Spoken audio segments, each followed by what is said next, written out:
Hi my dear friends, आप सभी को यह वाला वॉइस कुछ अजीब लग रहा होगा, है ना? दोस्तों, जैसे कि आप सभी को पता है, अभी मेरा पीसी यानी कि कंप्यूटर का कुछ प्रॉब्लम चल रहा है। मैंने सोचा जब तक कंप्यूटर का कुछ इंतजाम हो जाएगा फिर वीडियो अपलोड करूंगा।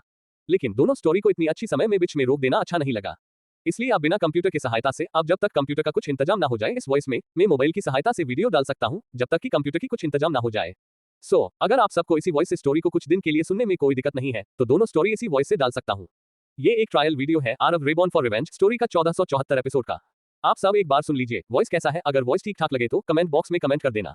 अगर 12 से 15 भी पॉजिटिव कमेंट्स आ जाएगा तो कुछ दिन के लिए दोनों स्टोरी का इसी वॉइस में कुछ एपिसोड्स डाल दूंगा।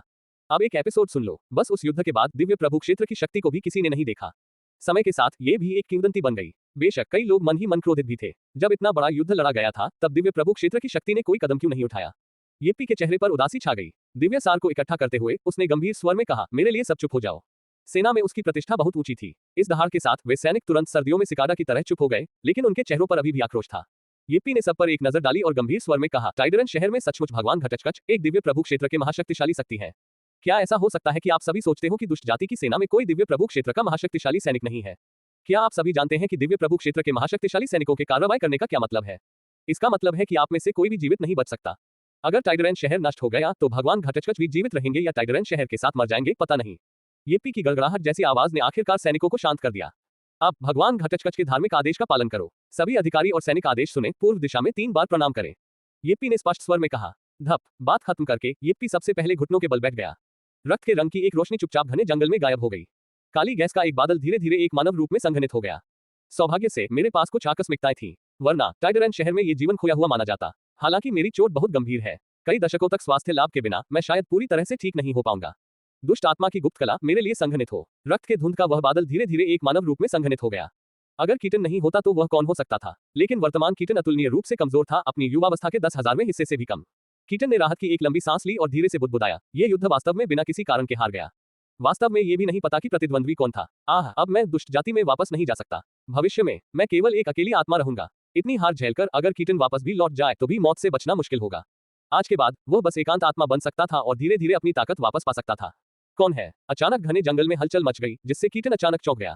एक आकृति धीरे धीरे बाहर आई। कीटन की पुतलियां सिकुड़ गईं। वह असल में एक इंसान था। उसका चेहरा ठंडा पड़ गया। जब उसने देखा कि वह सिर्फ एक स्वर्ग दर्शन लोक का इंसान था तो उसका दिल थोड़ा शांत हुआ। हालांकि उसकी निगाहें बहुत जल्दी क्रूर हो गईं। यह इंसान बस उसका रक्ताहार बन सकता था और उसे ताकत वापस पाने में मदद कर सकता था। हे बच्चे, तुम बिल्कुल सही समय पर आ गए। कीटन की आकृति तेजी से हिली, सीधे उस इंसान को पकड़ने के लिए। फुस। हवा में चीरने की आवाज आई। कीटन की पुतलियां सिकुड़ गईं और अभी की तुलना में और भी तेज गति से पीछे हट गईं। धमाका। घबराहट में कीटन ने तलवार की रोशनी से वार किया, जो सीधे पीछे की ओर उड़ गई। उसकी निगाहों में गहरा भय था जब उसने उस इंसान की ओर देखा और गंभीर स्वर में कहा, आखिर तुम कौन हो? आरव मंद मंद मुस्कुराया और बोला, क्या तुम जानना नहीं चाहते थे कि तुम्हारा प्रतिद्वंद्वी कौन था? कीटन की पुतलियां सिकुड़ गईं। उसने अविश्वास से आरव को देखते हुए गहरी आवाज में कहा, ये तुम हो? नामुमकिन। एक तुच्छ स्वर्ग झलक लोक मार्शल कलाकार, मैं तुम्हारे हाथों कैसे हार सकता हूँ? नहीं रुको, तुम वही बदमाश हो जो चट्टान से कूद गया था। तुम अभी भी जिंदा कैसे हो सकते हो? कीटन ने अविश्वसनीय रूप से स्तब्ध होकर आरव को देखा। उसे ये भी लगा कि आरव कुछ जाना पहचाना सा लग रहा था। ध्यान से सोचने पर क्या वह उन 2 मानव मार्शल कलाकारों में से एक नहीं था जो चट्टान से कूद गए थे? अब चट्टान से नीचे कूदने के बाद भी वह सचमुच उसके सामने जिंदा और स्वस्थ दिखाई दिया। और इस स्वर्ग झलक यानी कि स्वर्ग दर्शन रियलम मार्शल आर्टिस्ट ने तो सचमुच कहा था कि वह इस युद्ध में उसका दुश्मन था। ये कैसे संभव हुआ? कीटन को लगा कि उसका दिमाग इस समय कुछ कमजोर है। वह सचमुच एक स्वर्ग झलक रियलम बदमाश से हार गया। आरव ने उसकी तरफ देखा और ठंडे स्वर में कहा, मानना या न मानना तुम्हारा काम है, मुझे इससे कोई लेना देना नहीं। अब मैं तुमसे एक बात पूछूंगा, क्या तुम कानुओं को जानते हो? राजधानी में अर्धचरणीय दिव्य प्रभु शक्तियां उंगलियों पर गिनी जा सकती थी। एक शाही शहर की सीमा के भीतर भी उनकी कमोबेश कुछ प्रसिद्धि थी। इसलिए आरव ने सीधे ये सवाल पूछा। कीटन की निगाहें गहरी हो गईं और उसने कहा, तुमने भगवान कानुओं को पहले देखा है? वह तो 10 लाख साल से लापता है।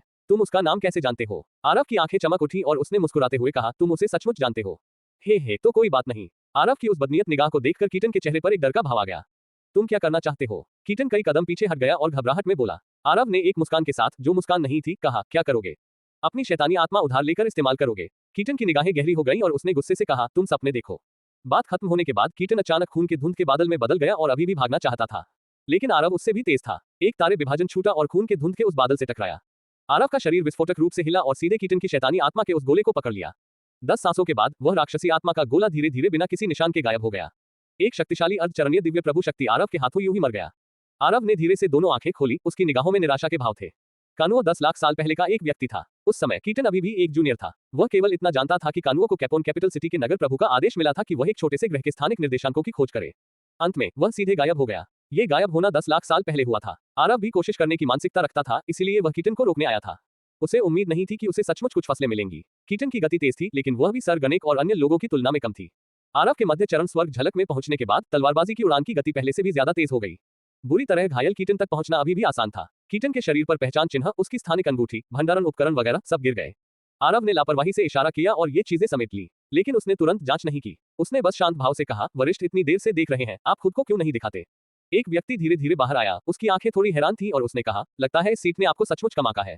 आपके हाथों कीटन का हारना कोई अन्याय नहीं है। आरव मुस्कुराए और बोले, वरिष्ठ ने महान योगदान दिया है और टाइडरन शहर में किले को मजबूत बनाए रखने में कड़ी मेहनत की है। यहाँ आना किसी जूनियर के लिए मुश्किलें खड़ी करने के लिए तो नहीं है ना? ये व्यक्ति कोई और नहीं बल्कि टाइडरन शहर में किले को मजबूत बनाए रखने वाला दिव्य प्रभु लोक का शक्तिशाली व्यक्ति घटचकच था।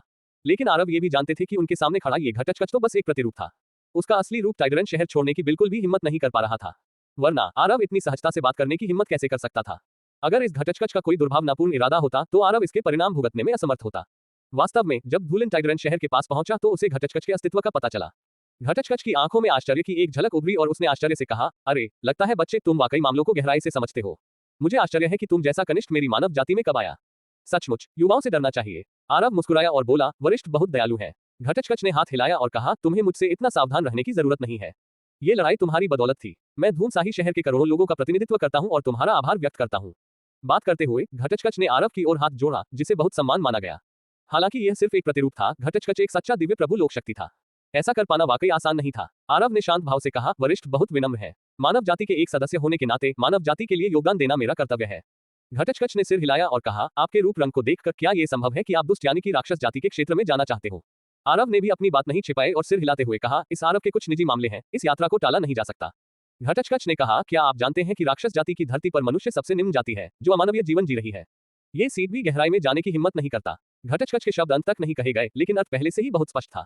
आपकी शक्ति बहुत कमजोर थी, राक्षस जाति के क्षेत्र में जाने के लिए उपयुक्त नहीं। लेकिन आरव मुस्कुराए और बोले, कनिष्ठ के पास कुछ साधन है, इसलिए अपनी सुरक्षा करना कोई समस्या नहीं होनी चाहिए। घटचकच की नजरें गंभीर हो गई और उसने कहा, चूंकि यही बात है, मैं तुम्हें अब और नहीं रखूंगा, ज्यादा सावधान रहो। आरव ने सिर हिलाया और धीरे धीरे चला गया। प्राकृतिक खाई के ऊपर आरव आराम से चल रहा था, तभी उसे टाइडरन सिटी की ओर से एक तेज आवाज सुनाई दी जो धरती को हिला देने वाली थी। टाइडरन सिटी ऊपर से नीचे तक हीरो आरव को आपकी जीवन रक्षक कृपा के लिए धन्यवाद देता है। टाइडरन सिटी ऊपर से नीचे तक हीरो आरव को आपकी जीवन रक्षक कृपा के लिए धन्यवाद देता है। टाइडरन सिटी ऊपर से नीचे तक हीरो आरव को आपकी जीवन रक्षक कृपा के लिए धन्यवाद देता है। अब एक एपिसोड खत्म हो गया। अपना कमेंट डालना मत भूल जाना मेरे भाई। अगले वीडियो में मिलते हैं।